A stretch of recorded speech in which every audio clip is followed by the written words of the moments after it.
Pasabog sa politika. Umalo ng batikos si Justice Secretary Boying Remulla matapos muling ungkatin ng publiko ang umano'y babala at propesiya ni dating Pangulong Rodrigo Duterte. Ayon sa mga kritiko, tila nagkatoo ang pahayag ng dating Pangulo na darating ang oras na ang mga taong sangkot sa katiwalian at maling pamamalakad ay babalikan ng kanilang sariling gawa. Sa gitna ng mga alegasyon laban kay Remulla, kaliwat kanan ang puna mula sa oposisyon at mga grupong sibiko. Iginiit ng ilan na ang mga isyung kinahaharap ng kalihim ngayon ay bunga ng matagal ng pagwawalang bahala sa panawagan ng taumbayan. Pinanggit din ng ilan na ito raw ang tinutukoy ni Duterte noong nakaraang administrasyon na kapag hindi pinanagot ang mga tiwali, mismong panahon at pagkataon ang maghahatid ng hustisya. Habang patuloy ang investigasyon at mga usapin laban kay Remulla, nananatiling bukas ang tanong kung may haharapin siyang mas mabigat na pananagutan. Sa ngayon, malinaw na ang karma na binabanggit ng marami ay nagsisilbing paalala na walang lihim ang mananatiling nakatago. At sa huli, ang hustisya ng tumbayan ang mananaig.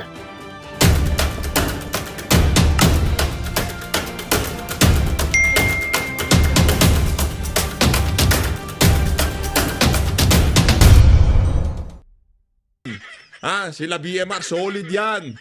Okay? Banateros, solid yan. Sino ba?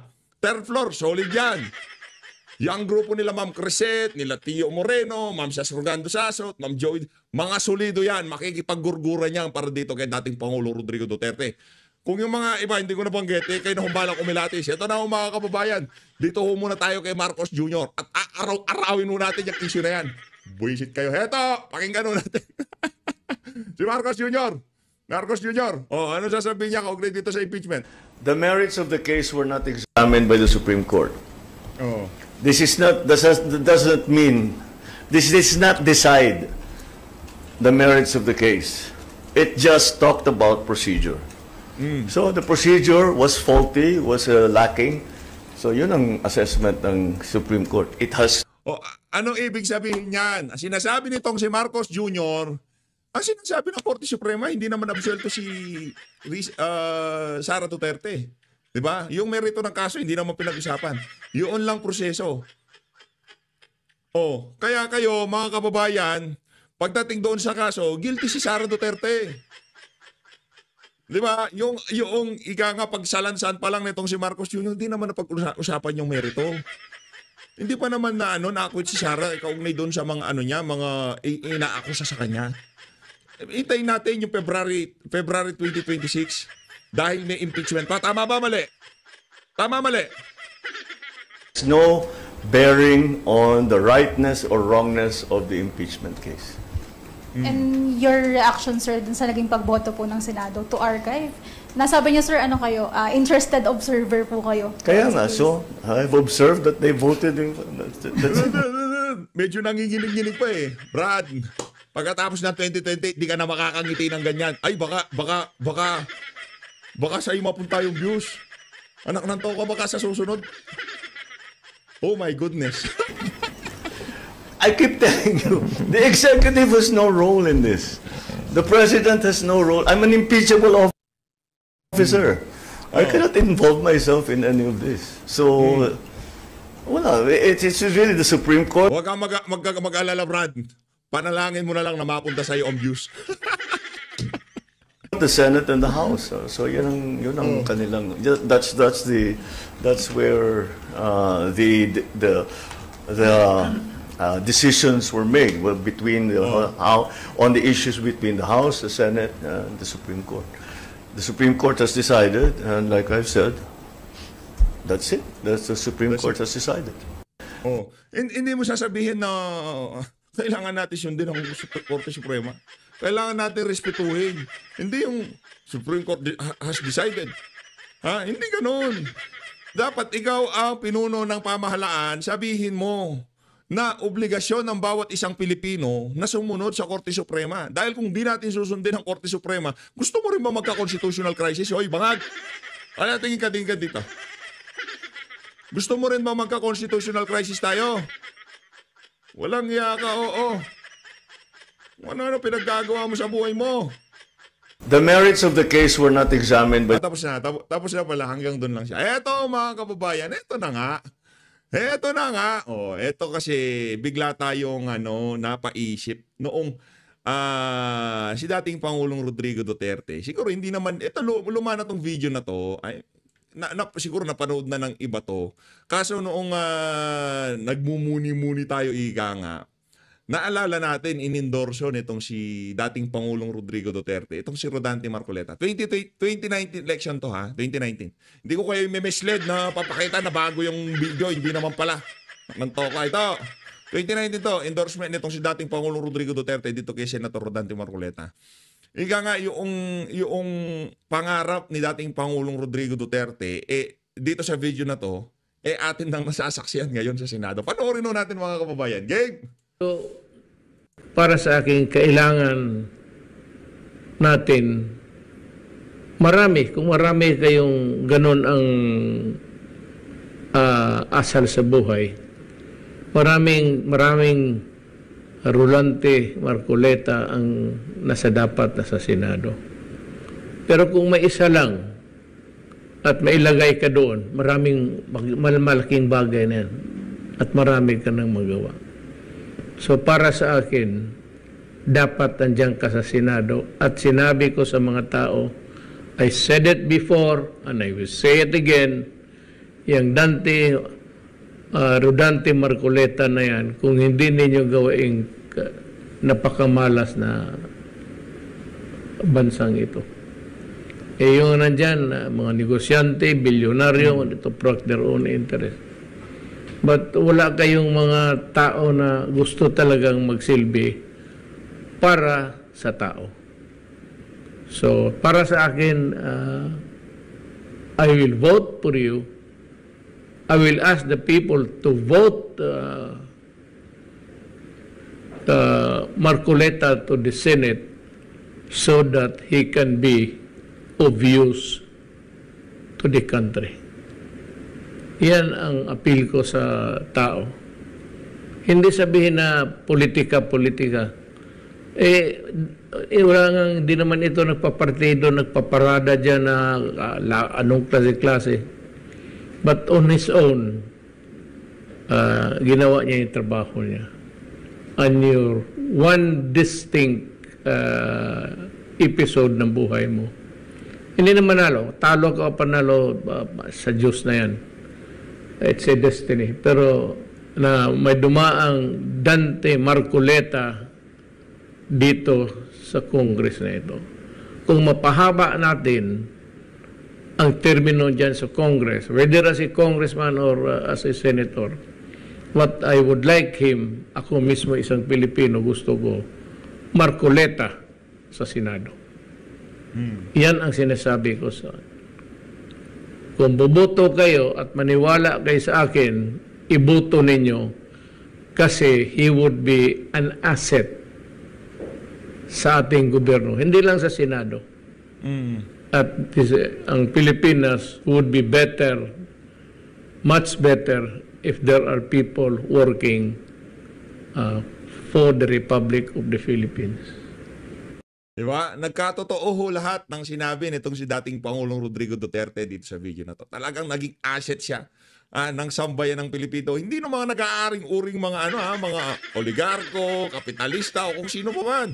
Diba? Hindi yung ika nga dito sa haligang batas. Hindi kagaya ng mga kontrabida pero naratibo ng mga makakaliwa ang binibida. Hindi ganoon si Senator Rodante Marcoleta. Siya sa mga dahilan kung bakit mahal na natin siya. Anak ng toka. Paano pag nawala na abuse kay Senator Rodante Marcoleta, alis na sila.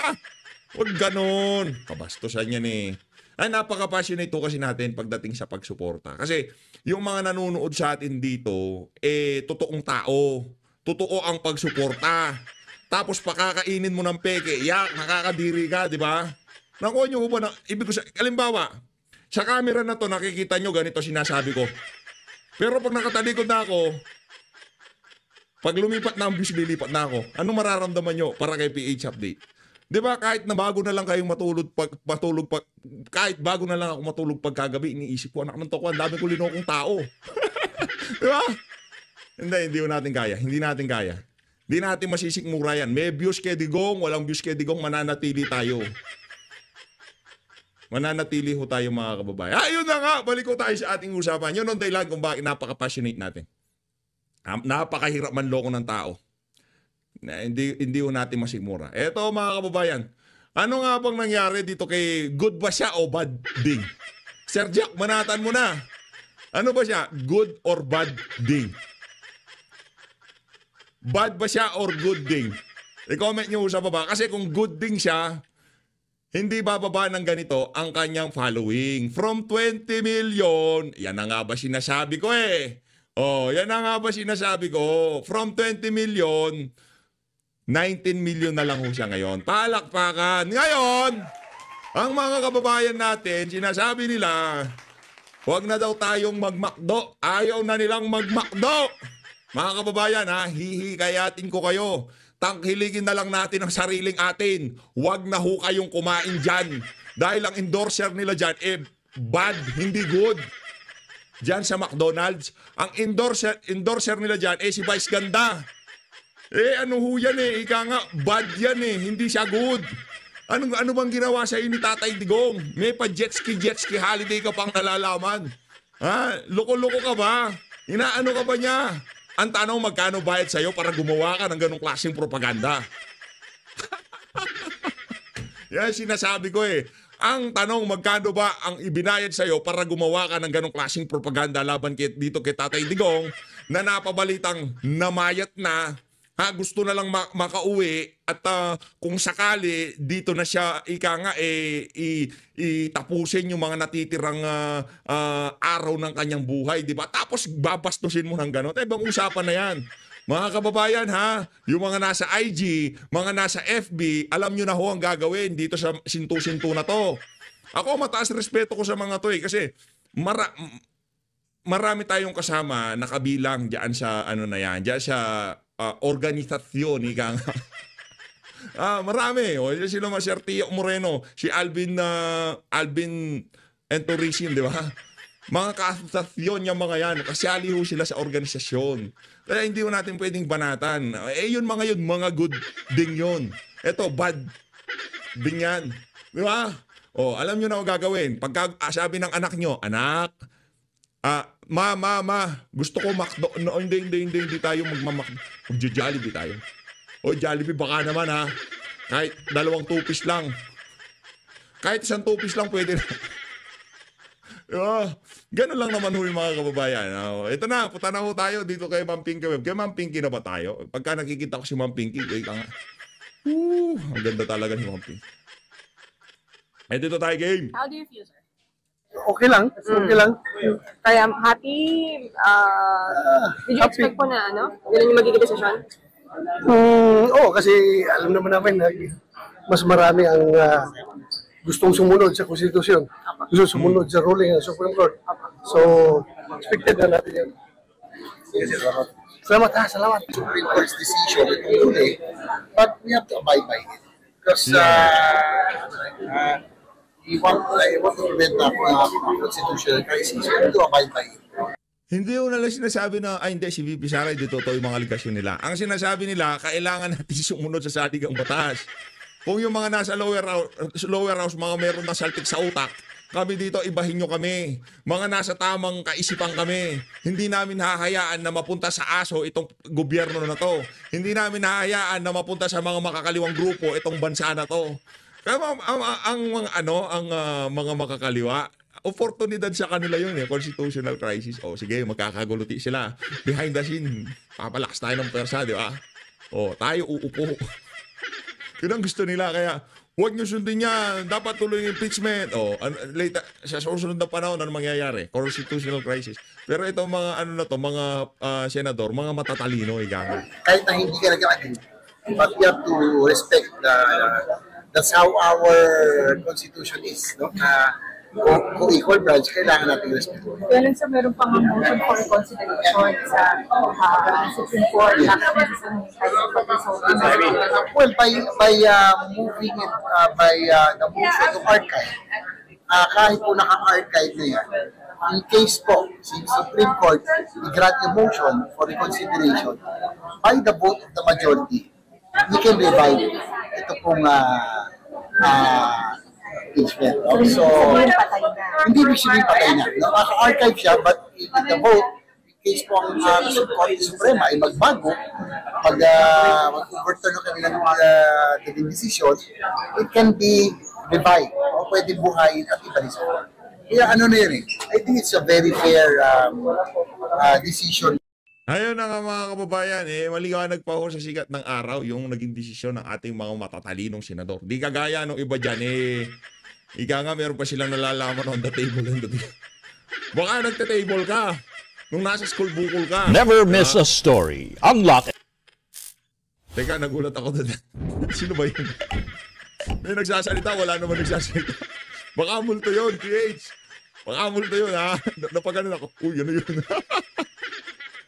Ayun na nga mga kababayan, rekta na ho tayo dito kay Ma'am Pinky Web. Isa sa mga nga pagka nakikita natin, sumasaya tayo pagka ganito kaganda.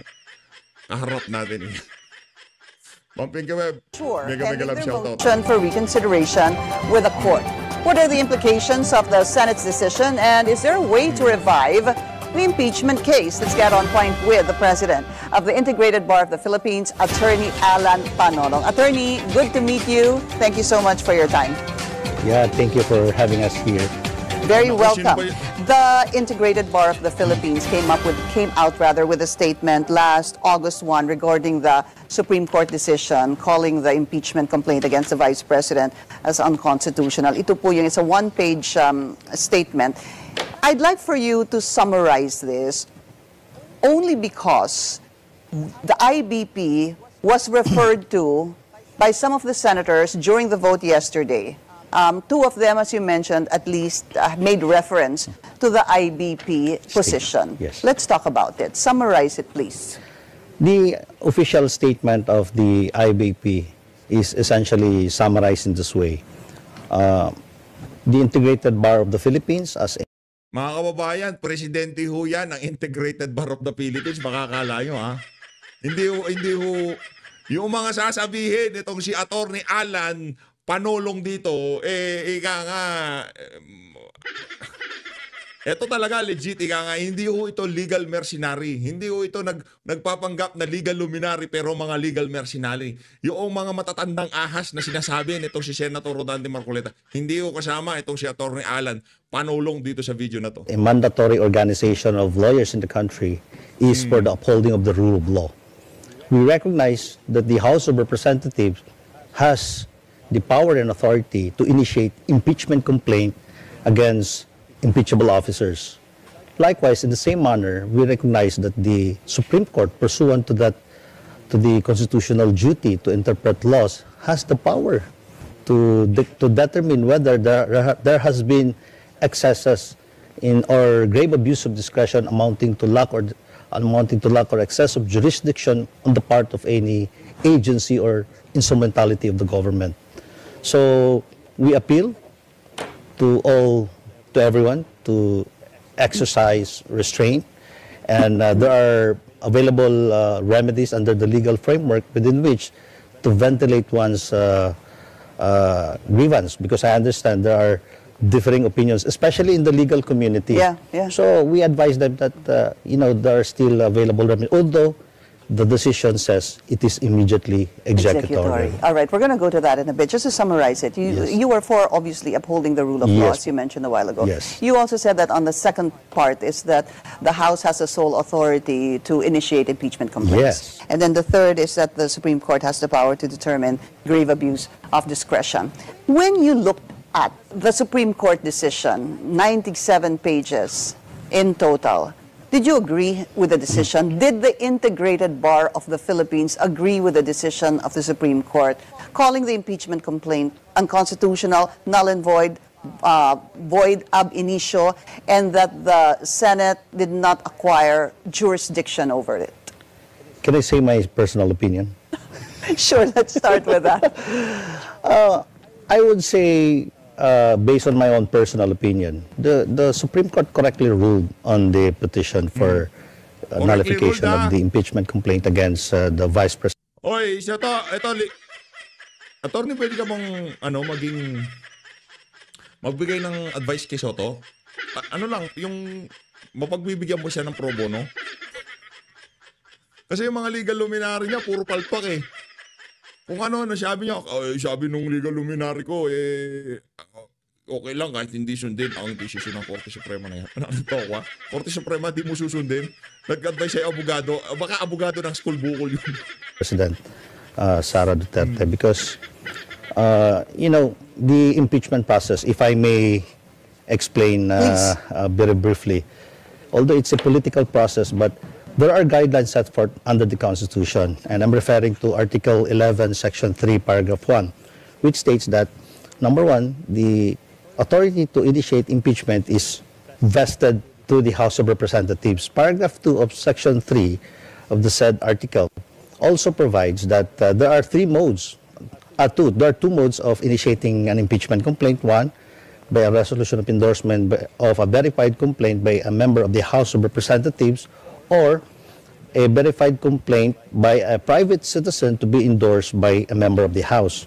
Now, within 10 days, the verified complaint shall be calendared in the order of business. That shall be included in the order of business within 10 session days. Yes, and thereafter, within 3 session days, it shall be referred to the Committee on Justice. Right. And then, within 60 days, the Committee on Justice shall come up with a resolution.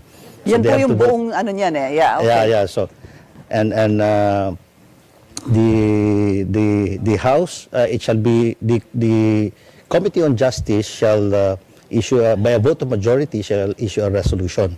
Then the resolution within 10 days shall be referred to the House, and a vote of 1/3 of the House either favoring the resolution of the articles of impeachment, or to override the contrary resolution is needed. So the third mode, which is what the House of Representatives actually exercise an option, is a verified complaint endorsed by 1/3 of the members of the House of Representatives, which shall at the same time constitute the articles of impeachment. And shall be transmitted to the Yes, Senate. And and the Senate shall forthwith conduct trial. Naging controversial yung word na forthwith. So, looking at that, the Supreme Court, through its judicial power under Article 8 of the 1987 Constitution, has actually expanded its judicial power, and that's I was referring to that power to settle actual case or controversy involving rights which are legally demandable, enforceable, and to determine whether there has been a grave abuse of discretion amounting to lack or excess of jurisdiction on the part of any government instrumentality. So looking at that, the Supreme Court, based on its decision, found out that it violates the 1-year bar rule. Yeah. Because under the Constitution, an impeachable officer may only be no impeachment complaint can be filed more than once. Yes. For the same official within a period of 1 year. Yes. So, and it has laid down, in fact, several parameters for observance of the due process, no? But I shared the view of Senator. I shared the view of Senator Marcoleta that this mode adopted by the Congress, by the House of Representatives, shall be read in consonance with the provision also that the Congress shall adopt a rule. So, yun po yung ating... All right. So you agree with the decision of the Supreme Court that it violated the 1-year bar rule? That is my personal opinion. Personal. IBP. For the IBP, we recognize the decision of the Supreme Court, because, the decision of the Supreme Court, it forms part of the law of the land, no? Once it becomes final and executory, then it is part of the laws of our land. So when you recognize, does it mean that you agree with the decision of the Supreme Court, the IBP? We agree. Okay. All right. So that's clear.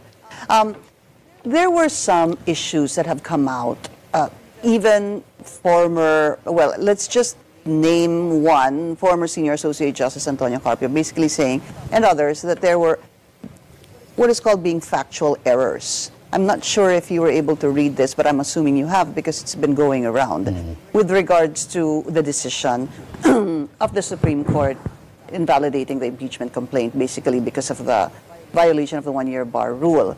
It actually used a footnote in one page of an ABS-CBN report to which ABS-CBN had clarified already, basically that there was a vote. It aired the vote.